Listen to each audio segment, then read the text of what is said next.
انتہائی افسوسناک اور قابل مذمت 27ویں رمضان المبارک کی شب کابل میں نشے کے عادی افراد کے ہسپتال پر پاکستانی فضائیہ نے ڈکٹیٹر عاصم منیر کے حکم پر بمباری میں ہسپتال کو نشانہ بنایا، جس کے نتیجے میں بدقسمتی سے 400 افغان مسلمان بھائی شہید ہوئے ہیں۔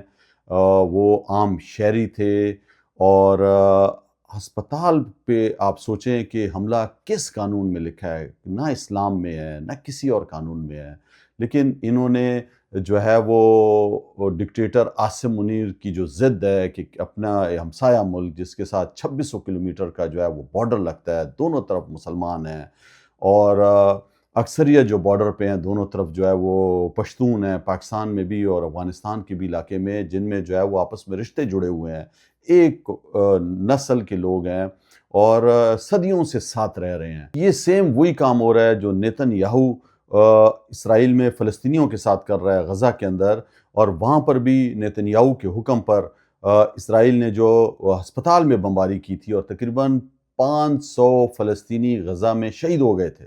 آج وہی ریپلیکا، وہی چیز افغانستان میں دہرائی جا رہی ہے، اور کیا فرق رہ گیا ہے نیتن یاہو اور عاصم منیر میں؟ نیتن یاہو کا تو چلو وہ تو جو ہے یہودی ہے اور ایک انہوں نے جو ہے اپنا ریلیجیس ایک وہ بنایا ہے اسرائیل، اور وہ چاہتے ہیں کہ وہ پھیل جائے اور ہم دوبارہ سے جو ہے وہ اپنی زمین قبضہ کریں۔ لیکن عاصم منیر کو کیا پڑی ہے؟ اس کو کس نے اختیار دیا؟ عاصم منیر کو اس کے پاس تو کوئی اختیار نہیں ہے۔ جو پاکستانی عوام نے اختیار دیا 8 فروری کو، وہ تو عمران خان کو دیا، جو جیل میں بند ہے قیدی نمبر 804 عمران احمد خان نیازی، اس کے پاس ہے اختیار، لیکن قید میں بند کیا ہوا ہے۔ اور فارم 47 سے جو ہے وہ ہواری، چور، ڈفر، ڈاکو جنہوں نے ہمیشہ پاکستان کو لوٹا، ان کو اس نے مسلط کر دیا ہے۔ تو نہ پارلیمنٹ سے پوچھا ہے، کچھ بھی نہیں ہے، ڈمی پارلیمنٹ سے بھی نہیں پوچھا۔ تو یہ جو ایک پاکستانی عوام اس لڑائی کے حق میں نہیں ہے، آپ دیکھیں سوشل میڈیا پر افسوس کر رہے ہیں پاکستانی، اور ہر طرف جو ہے وہ ایک غم اور غصے کا عالم ہے۔ 27ویں رمضان المبارک کی شب دنیا جو ہے وہ عبادت کر رہی ہوتی ہے، دنیا کے مسلمان جو ہے وہ اللہ سے پناہ مانگ رہے ہوتے ہیں، اور آپ دیکھیں کہ اس عظیم رات کو پاکستانی فضائیہ جا کر جو ہے وہ حملہ کر رہی ہے، وہ بھی نشے کے عادی افراد کا جو ہسپتال ہے اس کو بمباری کر رہی ہے۔ BBC پشتو نے رپورٹ دے دی ہے، تمام میڈیا جو ہے وہ بھرا ہوا ہے اس ظلم اور بربریت کے خلاف۔ تو یہ جنگ جو ہے وہ کبھی بھی پاکستان کے حق میں نہیں ہے۔ عمران خان صاحب نے ہمیشہ جو ہے وہ کہا ہے کہ افغانستان جو ہے وہ ہمارا مسلمان بھائی ہے، ہمارا ہمسایہ ہے، آپ نے اس کے ساتھ اچھے تعلقات رکھنے ہیں، لیکن اسی وجہ سے عمران خان صاحب کو بند کیا ہے، قید تنہائی میں رکھا ہوا ہے، نہ ان کا بیان آنے دیتے ہیں، نہ ان کو فیملی سے ملنے دیتے ہیں، نہ انہیں ڈاکٹروں سے ملنے دیتے ہیں، نہ انہیں ہسپتال میں لے جا رہے ہیں، ان کی آنکھ کی بینائی خراب ہوتی جا رہی ہے۔ یہ ایک بہت بڑا جنگی جرم ہے۔ جنگوں میں کہیں پہ بھی یہ نہیں ہوتا کہ آپ ہسپتالوں میں حملہ کریں، اور جو سب سے افسوسناک ہوا تھا، ابھی آپ نے دیکھا ہے کہ امریکہ اور اسرائیل نے جو حملہ کیا تھا مناب میں بچیوں کے اسکول پر، اور 168 کے قریب جو ہے وہاں پہ شہید ہوئے بچے، پوری دنیا نے اس کے اوپر جو ہے وہ احتجاج کیا، لیکن پاکستانی نہ عاصم منیر کے منہ سے، نہ شہباز شریف جو جعلی ووٹوں پہ آیا ہوا وزیر اعظم ہے اس کے منہ سے ہم نے جو ہے نا وہ مذمتی ایک بیان بھی سنا ہو۔ شرم آنی چاہیے، بچیاں وہاں پہ جو ہے وہ شہید ہو گئیں، لیکن پوری دنیا نے جو ہے وہ، یورپ کے ممالک نے جو ہے اس پہ غم اور غصے کا اظہار کیا کہ یہ کیوں کیا ہے، لیکن ہمارے جو ہے نا یہ جعلی حکمرانوں کے منہ سے جو ہے وہ الفاظ نہیں نکلے۔ یہ بے شرم ہو چکے ہیں، اتنے نیچ ہو چکے ہیں کہ آپ دیکھیں کہ ان کو تاریخ نہیں پتہ۔ 10 سال رشیا جو ہے وہ جنگ لڑتا رہا، اس نے بھی رجیم چینج کی کوششیں کی افغانستان کے اندر، کامیاب نہیں ہوا، شکست کھا کے نکل گیا۔ امریکہ ہمارے سامنے ہے، 20 سال رہا ہے، 2001 سے 2021 تک کیا ہوا؟ رجیم چینج کی، آخر جب نکلا تو دوبارہ جو ہے وہ رجیم، وہاں پہ کوئی فائدہ نہیں ہوا رجیم چینج کا۔ پاکستان کیسے رجیم چینج وہاں پہ کرے گا؟ کیا مقصد ہے؟ کیا ان کی حکمت عملی ہے؟ کسی کو نہیں پتا، بس ایک دم دشمن ملک قرار دے دیا ہے۔ TTP کے آپ جو ہے نا وہ اڈوں پہ کہتے ہو کہ ہم نے حملہ کیا، تو یہ کون سا TTP کا اڈا تھا؟ آپ دیکھیں، آپ اپنی حمایت پوری دنیا میں کھوتا جا رہا ہے پاکستان، اور جنگیں اب جو ہے وہ چینج ہو گئی ہے حکمت عملی. فضائیہ سب سے بہترین امریکہ اور اسرائیل کے پاس ہے، 18 دن سے بمباری ہو رہی ہے، لیکن رجیم چینج نہیں کر سکا. وہاں پر جو ہے وہ زمینی فوج نہیں اتار سکے. دیکھیں جنگ کے اندر جو ہے وہ لوگ ہیرو بن کے نکلتے ہیں. تو آپ مجھے بتائیں کہ اس ٹائم ایران کے اندر علی لائجانی ہو گئے، عباس عراقچی ہو گئے، ان کے صدر مسعود ہو گئے، ان کے جو ہے سپریم لیڈر آیت اللہ مجتبیٰ خامنائی ہو گئے، تو وہ تو ہیرو بن کے پوری دنیا میں اٹھ گئے ہیں، اس لیے کہ وہ جس بہادری کے ساتھ اور جس طریقے سے نیریٹو کی بھی جنگ جیت رہے ہیں، سوشل میڈیا پہ بھی وہ جیت رہے ہیں. سوشل میڈیا تو ایران میں اتنا نہیں ہے، پابندی ہیں اس پر. وہ تو امریکہ اور اسرائیل کو جتنا چاہیے تھا. تمام دنیا کے جتنے بھی جو ہے وہ ادارے ہیں بڑے بڑے، وہ ان کے پاس ہیں میڈیا کے. لیکن دیکھیں وہ جنگ نیریٹو کی نہیں جیت سکے، تو پاکستان کیسے جیتے گا؟ آپ مجھے بتائیں. اب تو ایک چھوٹے سے ڈرون، سستے سے ڈرون سے جو ہے وہ مقابلہ کیا ایران نے، تو کیا افغانستان خدا نہ خواستہ اگر اس طرح ڈرون پاکستان میں آنے لگے؟ دہشت گردی پہلے پھیل رہی ہے، ان کو کوئی سمجھ نہیں ہے، معیشت ڈوب رہی ہے، اور آپ اپنے ہمسائے سے لڑائی شروع آپ نے کر دی ہے. بغیر مقصد کے لڑائی ہے، صرف اور صرف جو بلگرام جو ہے وہ بھیس آپ دلانا چاہتے ہو امریکہ کو، تو امریکہ آ کے لڑے. تمہارا کیا کام ہے؟ تم دوسرے کی جو ہے وہ جنگ میں کود پڑے ہو اور ہمسائے سے لڑ رہے ہو، اور بارڈر جو ہے وہ پھر انسیف کر رہے ہو. کیوں یہ نفرتوں کے بیج بوئے جا رہے ہیں؟ آپ دیکھیں اس کے بہت خدا نہ خواستہ یہ بہت دور درس اس کے جو ہے نتائج نکلیں گے، خطرناک نتائج.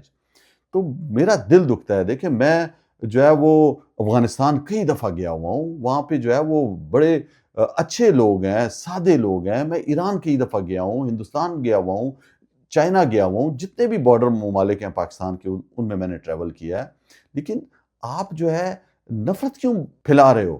معاشرہ کیوں تباہ کر رہے ہو پاکستان کا؟ تم نے تو قوم کو بھی یکجا نہیں کیا. قوم ایک طرف کھڑی ہے، تم الگ کھڑے ہو. نفرت تم سے بھی کرتی ہے قوم.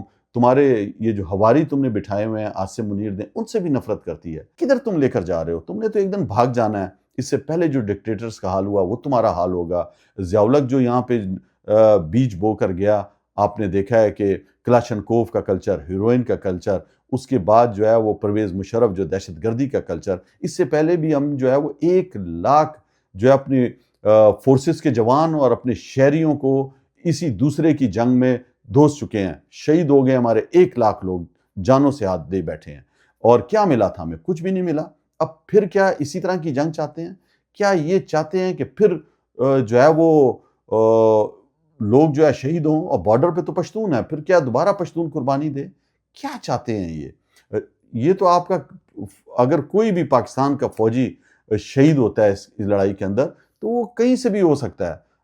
وہ بیچارے ان کے ماں باپ اس لیے بھیجتے ہیں کہ ایک مسلمان ملک پہ آپ حملہ کر دو. آپ بات چیت سے مسئلہ حل کرو. چائنا درمیان میں کہہ رہا ہے کہ رک جاؤ، ایک ملک ہے ہمارا ہمسایہ، ہمارا جو ہے اس سے درینہ دوستی ہے، ایک ٹیسٹڈ ہمارا دوست ملک ہے، ہر مشکل میں کھڑا ہوا ہے چائنا. وہ درمیان میں آپ کی جو ہے نا وہ بات چیت کروانا چاہ رہا ہے. آپ اس کو بھی کہتے ہو نہیں جی ہم تو جنگ جاری رکھیں گے. مقصد کیا ہے اس جنگ کا؟ تو آج میرا دل جو ہے وہ بہت ہی اداس ہوں میں، اور افسردہ ہوں کہ اس طرح کی طرف پاکستان کو یہ عاصم منیر رجیم لے کر جا رہی ہے، جہاں پہ جو ہے اندھیرا ہی اندھیرا ہے، اور جنگ سے کبھی بھی دنیا کا مسئلہ حل نہیں ہوا. اس جنگ کی کوئی ضرورت ہی نہیں ہے. آپ سوچیں کہ ہندوستان کے ساتھ بارڈر کھلا ہے، ٹریڈ ہو رہی ہے، افغانستان کے ساتھ ٹریڈ بھی بند، اور جس میں پاکستانیوں کو زیادہ فائدہ تھا، پاکستانی سامان زیادہ جاتا تھا، وہ ٹریڈ بھی بند اور جنگ بھی جاری. بے مقصد جنگ. آپ اس کو نیچا دکھانا چاہتے ہو افغانوں کو کہ وہ کمزور ہیں. دیکھیں آپ کے بھی اوپر بہت سے ملک ہیں، آپ اس کی تو جا کے چاپلوسیاں کرتے ہو. آپ ان کو کہتے ہیں افغانوں کو جن میں چاپلوسی نہیں ہے. آپ دیکھ لو کہ عزت سے کے لیے اپنی لڑتے ہیں، اپنے نظریے پہ کھڑے رہتے ہیں. اور یہی ایران آپ دیکھ لو، ایران پہ کس طریقے سے بمباری ہوئی کہ ایران شاید وہ جو ہے وہ ہتھیار ڈال دے گا، ختم ہو جائے گا. کچھ بھی نہیں ہوا. کھڑے ہیں لوگ، لاکھوں کی تعداد میں نکلتے ہیں تہران میں اپنے لیڈروں کے ساتھ. آپ دیکھیں کہ شہید ہو رہے ہیں لیکن موقف سے پیچھے نہیں ہٹ رہے، ڈٹے ہوئے ہیں، مقابلہ کر رہے ہیں. آج پوری دنیا حیران ہے کہ کس طرح ایران مقابلہ کر رہا ہے. تو کسی کو بھی کمزور نہیں سمجھنا چاہیے، عزت دینی چاہیے، اور بات چیت کے ذریعے مسئلے کو حل کرنا چاہیے. آپ دیکھیے گا کہ اللہ الحق ہے، جب عمران خان صاحب نکلے نا تو یہ پوری مسلمان امہ کے یہ جو کمزور سمجھ کے جو ہمیں مارا جاتا ہے، یہ انشاءاللہ مسئلے حل ہوں گے۔ اور ہر فورم پر عمران خان صاحب نے جو آواز اٹھائی ہے مسلمانوں کے لیے کہ ایک پرامن مذہب ہے ہمارا، دین اسلام جو ہے وہ انسانیت کا درس دیتا ہے، بھائی چارے کا درس دیتا ہے۔ لیکن اگر کوئی ہم پہ حملہ آور ہو، تو عمران خان نے کہا تھا کہ میرا ایمان لا الہ الا اللہ پہ ہے، تو پھر ہم مقابلہ کریں گے۔ تو آج آپ دیکھ لیں کہ مقابلہ کر رہا ہے ایران بھی، بے شک وہ طاقت نہیں ہے اس کے پاس، فوجی طاقت نہیں ہے، اس پہ پابندیاں ہیں۔ آج جو ہے امریکہ دنیا کا سب سے پاورفل ملک ہے، جس کی پاورفل فوج ہے، پاورفل بحریہ ہے۔ اسرائیل ہے جو پاورفل دفاع ہے اس کا، آج وہ بھی دفاع میں مار کھا رہا ہے۔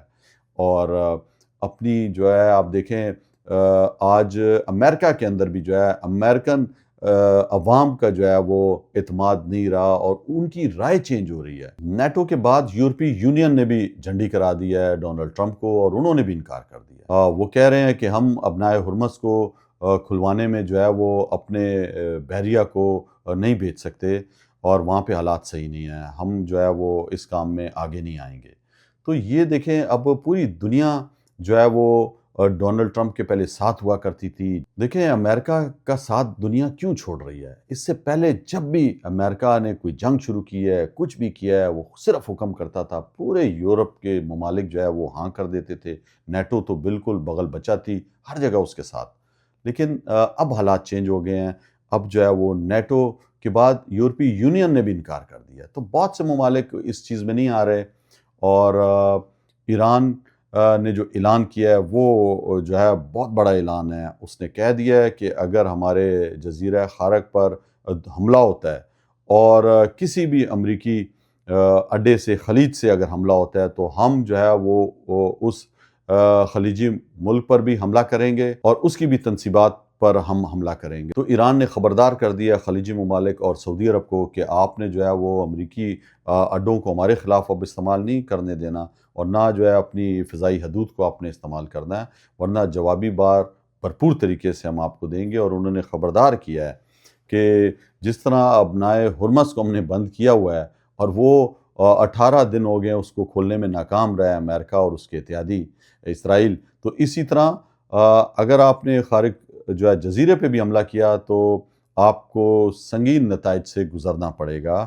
اسرائیل کے وزیر دفاع نے جو دعویٰ کیا ہے کہ انہوں نے سپریم کونسل کے سیکٹری علی لائجان کو شہید کر دیا ہے، اور وہ ان کی ہمیں اطلاع ملی تھی، وہ پارلیمنٹ میں ایک اپارٹمنٹ کے اندر چھپے ہوئے تھے، جس کو انہوں نے کہا ہے کہ ہم نے نشانہ بنایا ہے، وہاں پہ ان کے بیٹے بھی موجود تھے۔ اسرائیل کی جانب سے جو یہ کہا گیا ہے کہ علی لائجان کو ہم نے نشانہ بنایا ہے، اس کے بعد ایران کے سوشل میڈیا پر اور خصوصی طور پر علی جان کے ایکس پر بھی جو وہ پیغام آیا ہے، اور اس پیغام میں انہوں نے جو بحری بیڑا ان کا نشانہ بنایا تھا، جو ہندوستان کے ساتھ فوجی مشقیں کر کے واپس آ رہا تھا، اور امریکہ نے اس کو نشانہ بنایا، اور وہاں پہ ان کے کئی فوجی جو ہے وہ شہید ہو گئے تھے۔ علی لائجان نے ٹیلی گرام اور ایکس پہ جو پیغام دیا ہے، وہ اپنا جو ان کا بحری جہاز IRIS جو جنگی مشقیں کر کے بھارت سے آ رہا تھا، اور رستے میں اس کو امریکہ نے نشانہ بنایا، اس میں انہوں نے خراج تحسین پیش کیا اپنے ان جنگجوؤں کو جو شہید ہو گئے تھے۔ تو اب تک کی تو اطلاع یہ ہے کہ کوئی تصدیق ایران کی طرف سے نہیں ہوئی علی لائجان کی شہادت کی۔